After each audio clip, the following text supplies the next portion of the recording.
Hello po mga kapatid, isang pinagpalang umaga na naman po sa ating lahat. Pinagpala na naman tayo ng Diyos dahil makakapakinig na naman tayo ng kanyang salita. Pero unahin natin mga kapatid ang manalangin. Samahan niyo po ako, magsiyuko tayo. Yes Lord, Father God in heaven, aming Diyos na makapangyarihan sa lahat, aming Diyos na manal. Muli kami nagpapasalamat sa iyo Lord ngayong umagang ito dahil pinahintulot mo na naman na kami po ay makapakinig na naman ng iyong salita. Lord, salamat. Salamat dahil blessed na blessed po kami kapag kami po ay nakakapakinig ng iyong salita, O God. Lord, I pray, muli mo po kami samahan, turuan at gabayan para maintindihan namin ito, Lord. At open our minds and understanding para talagang pumasok sa aming mga puso ang iyong mga salita, Lord. And I pray na maisabuhay ng bawat isa ang iyong mga salita. Lord, samahan mo rin po ako, turuan, Lord God, para lahat ng aking sasabihin ay galing lamang po sa iyong salita, O Diyos. Maraming salamat po, Lord, sa pagkakataong ito. At naniniwala po ako, tagumpay na naman po ang aming gawain ito dahil narito ka, kasama ka namin. In Jesus' name, Lord God, in Jesus' name. Salamat po muli, Ama, sa katagumpayan ng aming gawain ito. Muli ka namin pinupuri, pinasasalamatan. Salamat, Lord, sa iyong kabutihan at pagmamahal sa amin lahat. Sa tanging pangalan ng aming Panginoong Hesus, na aming tagapagligtas, at tayo ay magsabi ng Amen and Amen. At ito po ang aking channel.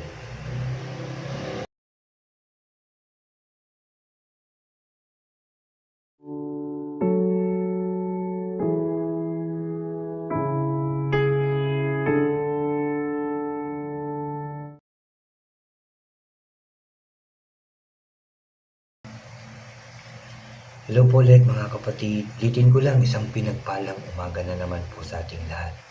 Mag-share na naman ako ng salita ng ating Diyos, pero unahin ko lang po yung mga bago dyan sa aking channel na huwag niyo pong kalimutan na mag-subscribe, paki-like, and share niyo po ang aking mga videos at paki-click po ang notification bell para lagi po kayong updated sa mga bago ko pang i-upload. Salamat mga kapatid, salamat, at samantalahin ko din ang pagkakataong ito para pasalamatan sa lahat ng nakasubscribe po sa akin.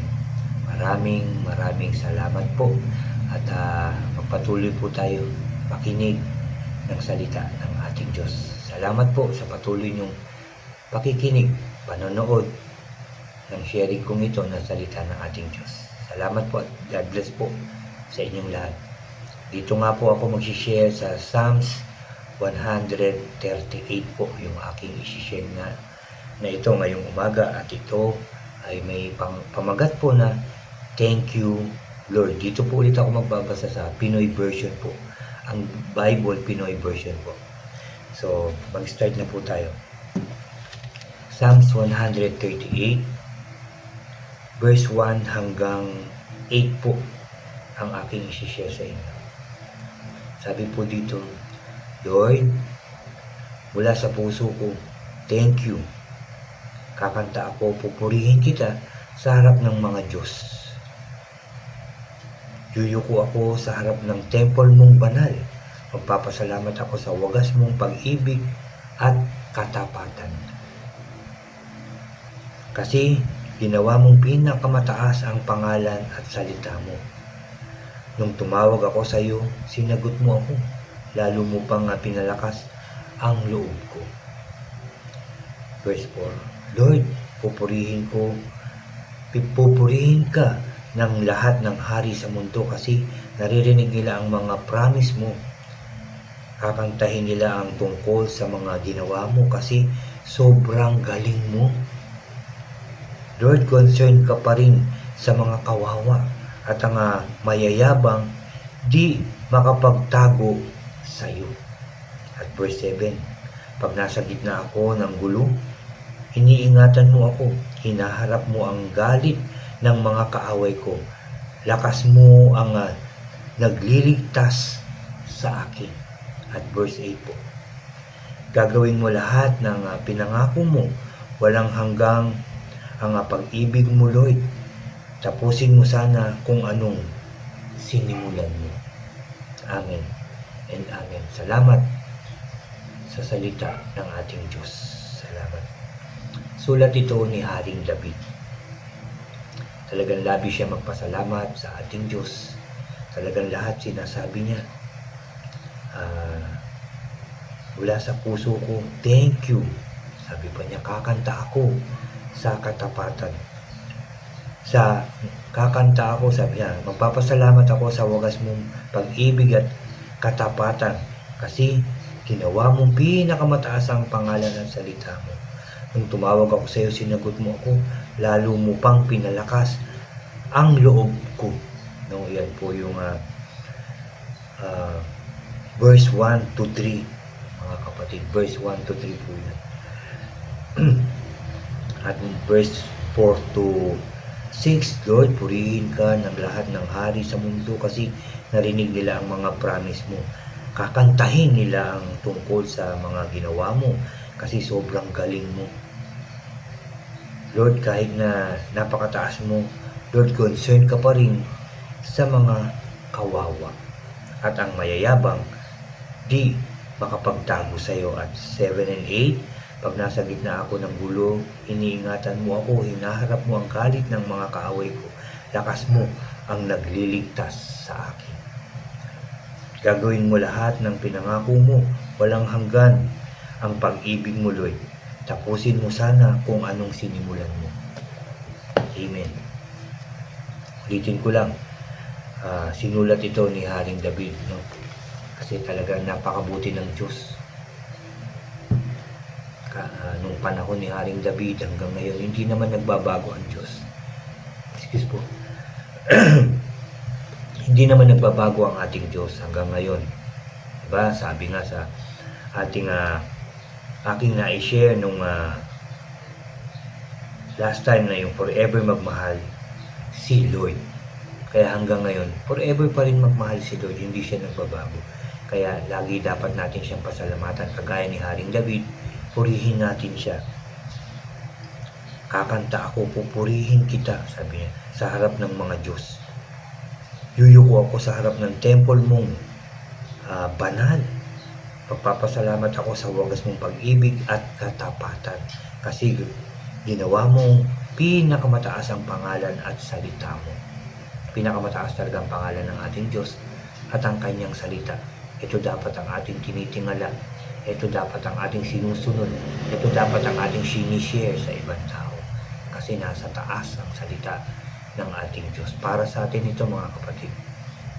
Para sa atin ang salita ng Diyos. Kaya pasalamatan natin siya dahil hanggang ngayon nakakapakinig pa rin tayo, nakakapagbasa pa rin tayo ng salita ng ating Diyos. At ito ay patuloy pa rin na isi-share sa atin. Kaya panghawakan natin ito, paniwalaan natin ito, panampalatayaan natin na ang salita ng Diyos ay totoo. Ang lahat ng kanyang pangako ay totoo. Sa 4, yung labis na pagpupuri niya sa ating Diyos. Lahat dapat magpuri dahil sa promise ng ating Diyos. Concerned ka pa rin sa mga kawawa. Hindi siya nagbabago kasi. Ano man yung pinagdadaanan natin, ano man yung kakulangan natin sa ating Diyos, kung tayo ay lalapit sa Kanya, kakaawaan niya tayo. Bibigay niya yung ating pangangailangan. Pero kung nagpapaawa lang tayo, pag nagkaroon tayo ng blessings, ay pinang-iinggit natin, pinagmamalaki natin na mayaman ako kasi masipag ako. Hindi natin pwedeng gawin ito. Kasi lahat ng meron tayo, kalakasan, o ano man yung meron ka ngayon, galing yan sa Diyos na dapat ipagpasalamat. Pwede natin ipagmalaki na kung sasabihin natin ay bigay ito ni Lord, napakabuti ni Lord, lahat binigay sa akin ng Diyos. Tapos syempre mag-share din tayo sa ibang tao. Yan yung dapat natin gawin sa mga biyayang natatanggap natin araw-araw. Hindi natin ito dapat ipagdamot dahil ito ay galing sa Diyos. Amen po. 7, pag nasa gitna ako ng gulo, ito yung protection sa pakikipaglaban natin dito sa mundo. Di man tayo nakikipag-away sa ibang tao, pero nakikipaglaban tayo sa hindi natin nakikita na mga gumagawa ng masama, yung sinasabing masasamang espiritu. Ano po, yan po yung ating kalaban, yung panunukso ng kalaban, yung panggagalit sa atin ng kalaban, kasi gusto ng kalaban nagagalit tayo, naiinis tayo. Gusto ng kalaban nagagalit tayo, naiinis, nakikipaglaban, nagsisigawan, nagmumurahan. Yan ang gusto na gawin natin para magalit tayo, para hindi tayo makapag-focus dun sa salita ng ating Diyos na tinuturo sa atin na maging mabuti, na magmahal tayo sa ating kapwa, na kagaya ng pagmamahal natin sa ating sarili. Ayaw ng kalaban niya. Gusto niya magulo, nag-aaway-away, gusto niya madamot, gusto niya sinungaling. Yan ang mga gusto ng kalaban. Pero ayaw na ayaw yan ni Lord. Kaya lagi tayo dapat hihingi ng tulong, ng gabay, ng proteksyon sa ating Diyos para lagi tayong sasamahan ng Diyos. Papanalangin din natin yung yukob ng banal na dugo ng ating Panginoong Hesus para protektado tayo palagi. Saan man tayo nandoon. Ano man yung ating gagawin, iisipin, paplanuhin. Pag nasa sa puso natin, nasa sa buhay talaga natin, ang salita ng Diyos, ang Panginoong Hesus, hindi tayo mapapahamak. Lagi magiging maayos yung ating buhay, yung ating plano, yung ating kabuhayan, yung ating pamilya. Magiging maayos pati yung ministry na pinagkaloob sa atin, pinagkatiwala sa atin ng ating Diyos. Magiging maayos siya. Magiging mabunga tayo kung magtitiwala tayo sa ating Diyos. Diba? Kung lagi tayong lalapit, hihingi tayo ng protection, ng guidance, ng wisdom and knowledge, sa Diyos natin lahat dapat yan hingi para maging maayos ang lahat. Sigurado ko, magpatuloy tayong mananalangin sa Diyos, magtitiwala tayo sa Diyos, susunod tayo sa Diyos. Yung pagpapala niya ay tuloy-tuloy din. At lagi tayong magpapasalamat. Lagi tayong magpupuri sa ating Diyos. Yan ang gusto ng ating Diyos sa atin. Magmahalan, magpatawad, magpakumbaba, tumulong.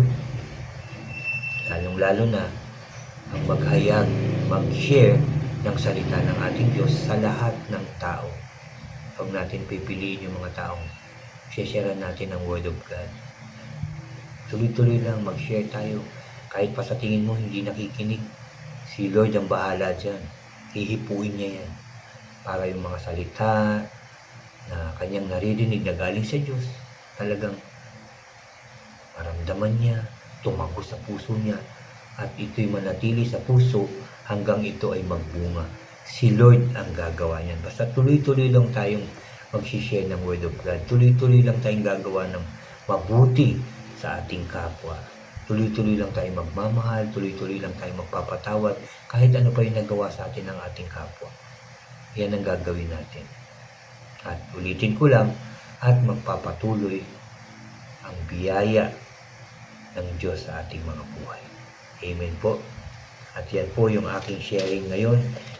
Ngayong umagang ito, ulitin ko lang, Psalms 138, verse 1 hanggang 8. At ito po ay may pamagat na, Thank you, Lord. At salamat nga sa ating Diyos, sa ating narinig na naman ngayong umagang ito. Salamat. Muli niya tayong kinausap. Tinuruan na naman. At ito'y ating isabuhay, mga kapatid. Isabuhay, makita nawa ng mga tao na tunay ang Diyos ang bumago sa atin, na tunay ang Diyos na siyang nagbibigay talaga ng lahat ng pangangailangan natin. Dahil napakabuti ng Diyos sa lahat ng tao. Sa lahat, mga kapatid, ulitin ko lang, sa lahat ng tao. Mahal na mahal ka, mahal na mahal ako, mahal na mahal tayo ng ating Diyos. Basta susunod tayo hanggang tayo'y nabubuhay.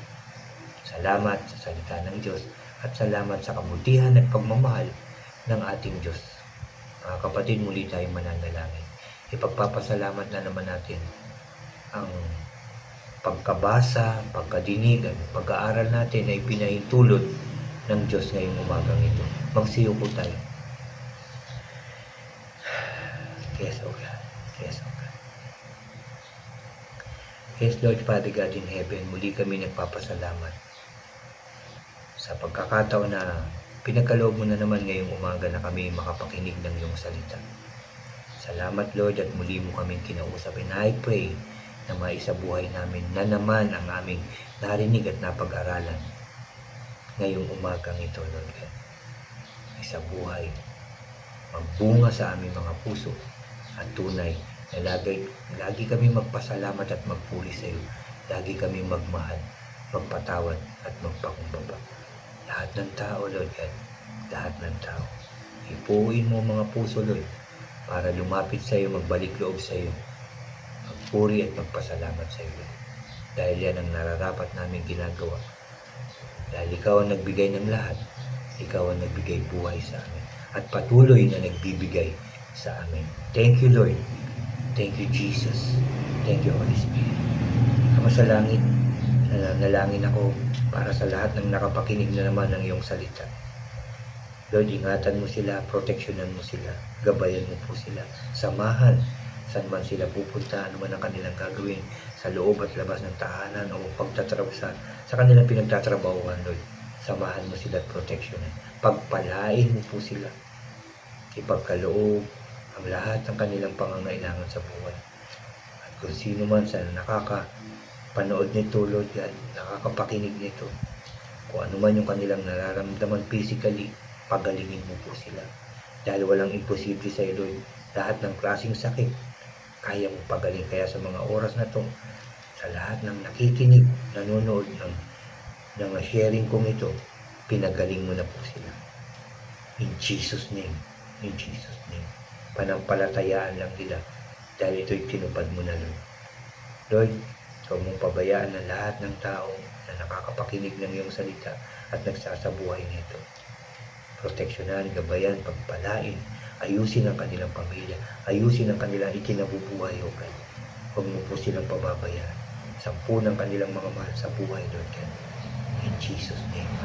Maraming salamat for all the blessings, guidance, and protection sa lahat ng tao, sa lahat ng nakikinig at sumusunod ng iyong salita.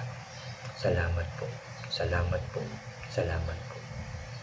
Salamat sa iyong kabutihan at pagmamahal sa amin. Salamat, Lord.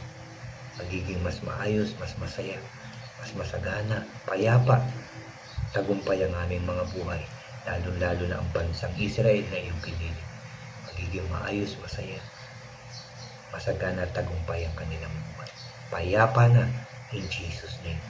In Jesus' name. Kaya Lord, muli, salamat sa iyong kabutihan. Salamat sa iyong pagmamahal na hindi nagbabago. Salamat po sa katagumpayan ng aming gawain ito. Salamat po, Lord, sa lakas ng loob na yung pinagkakaloob mo sa akin para mag-share, maghayag ng iyong salita. Salamat po. Salamat po. Lord, muli, pinupuri ka namin, pinasasalamatan, sinasamba ka namin sa matamis at makapangyarihan pangalan na aming Panginoong Hesus na aming tagapagligtas. Lahat tayo ay magsabi na Amen, Amen, and Amen po. Amen. Salamat sa salita ng ating Diyos na ating napag-aralan, nadinig. Salamat dahil dininig ng Diyos ang ating dasal. Dininig ng Diyos, tinugon ng Diyos ang ating panalangin. Claim it, mga kapatid. Claim nyo na. Nasa sa inyo na ang inyong pinagdasal. God bless po sa inyong lahat. At God bless po sa ating lahat.